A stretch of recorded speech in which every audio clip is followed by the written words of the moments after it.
ஜூக்கு முத்தன்னு என்னன்னு நமக்கு என்ன புரியும்? என்னமோ சொல்றாங்கடா, புரியாம பண்ணுவான்.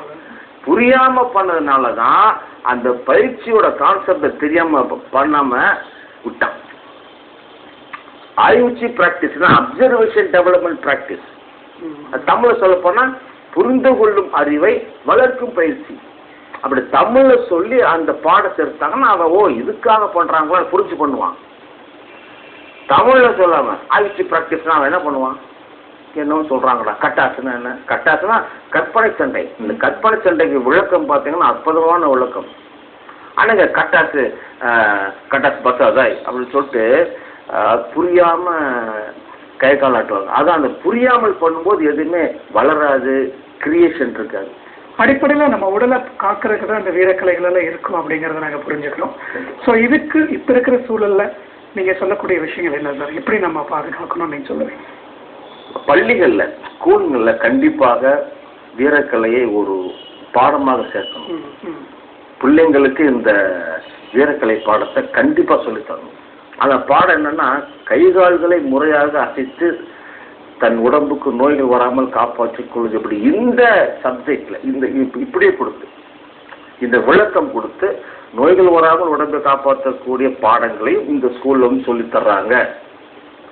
என்ன அவர்கள் பக்கம் சொல்லி கொடுத்து அதுக்குண்டான பாடங்களை சொல்லி கொடுத்து அவங்கள அனுப்பினோம்னா வருங்காலத்தில் நோய்கள் குறையும்.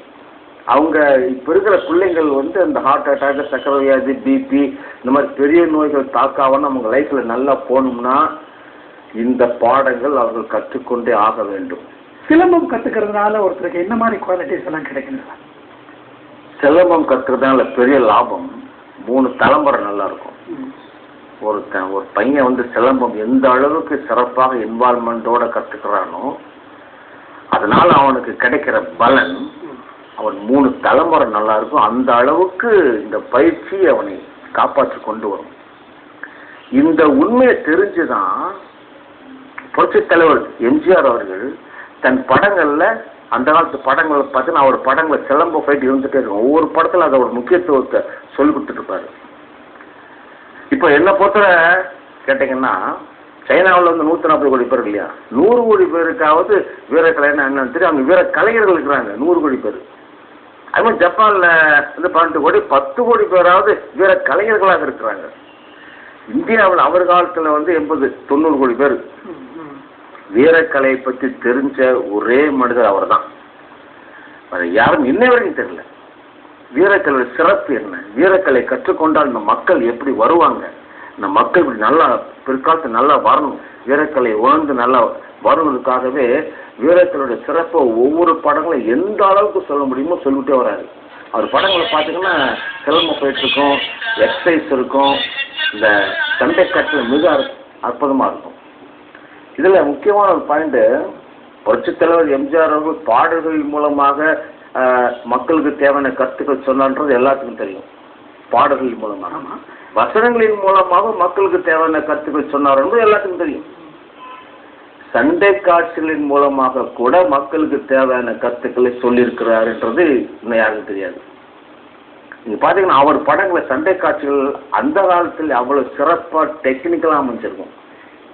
சண்டை காட்சி சும்மா குத்து பிளாக்லாம் ஒரு ஐடியா இல்லாம இருக்காது. இப்ப ஜாக்கி சான், ஜெட்லி என்ன ஐடியாவில் போடுறாங்களோ அந்த ஐடியா எல்லாம் அவர் அந்த காலத்திலே போட்டாரு.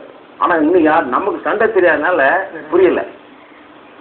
இப்ப நாங்க சண்டைகளை கத்துக்கிட்டு அந்த அந்த படங்களை பார்க்கும்போது தெரியுது இன்னொரு ஐடியாவில் போட்டுக்கிறாரு அப்படின்னு. பட் அதெல்லாம் நம்ம மக்களுக்கு இன்னும் புரியல. இது எப்ப புரிய போதே தெரியல. ஆனா வீரக்கலையை நம்ம மக்களுக்கு எப்படி சொல்லித்தரணும் அப்படிங்கிற எண்ணம் அவருக்கு அந்த காலத்துல இருந்திருக்குது. அதனாலதான் படங்கள்ல அந்த காட்சிகளை வந்து அழகா வச்சுக்கிறாரு. உலக சுற்று வளங்கள்ல பாத்தீங்கன்னா சில ஃபைட்டு ஜாப்பனீஸுக்கு ஈக்குவலா இருக்கும், மிக ஐடியாவோட இருக்கும். இந்த இப்போ சொல்ற இந்த தெய்ச்சி ஊஷு மெத்தட்லாம் அப்ப அவர் அப்ளை பண்ணிட்டாரு. ஆனா யாருக்கும் தெரியல. அந்த படத்திலேயே இப்ப சண்டை அப்படின்னாலே மோட்டுத்தனமா போட சண்டையில புத்திசாலிகளால தான் சண்டையை போட முடியும். சண்டை செய்வது தனியாக புத்திசாலித்தனம் வேணும், டைமிங் சென்ஸ் வேணும். ஒரு சின்ன பாயிண்ட், தன்னை மீறின தன்னை மீறின சக்தி உடைய பலமுடையவர் தன்னை தாக்க வரும்போது தன்னை மீறின சக்தி அவன் இருக்குல்ல, அதை நமக்கு சாதகமாக பயன்படுத்தி அவன் அடிப்பது எப்படி? இந்த டெக்னிக்ஸ்லாம் அவர் அப்பவே பயன்படுத்திக்கிறாரு. யாருக்கும் தெரியல. இப்ப பார்க்கும்போது தெரியுது, அடடா என்ன அழகா ஒரு அந்த த்ரோஸ் தூக்கி போட்டு பாருங்க டெக்னிக்கலா. இது இன்னை வரைக்கும் வேற எந்த ஆர்டிஸ்டும் பண்ணல. நீ ஹிந்தி, தெலுங்கு, தமிழ், மலையாளம் நான் எல்லாம் செக் பண்ணி பார்த்துட்டேன். எந்த ஆர்டிஸ்டும் இவர் அளவுக்கு புத்திசாலித்தனமாக டைமிங் சென்ஸோட ஒரு கருத்தை சொல்லக்கூடிய அளவுக்கு பண்ணல. இது சொல்ல நான் இது என்னோட தனிப்பட்ட கருத்து சொல்ல ஆசைப்பட்ட சொன்னா, நம்ம அந்த கலையில இருக்கிறதுனால இதை கண்டிப்பா சொல்லி ஆகணும்னா அவர் அந்த, அதாவது மற்ற இதுல சொல்வது ஈஸி.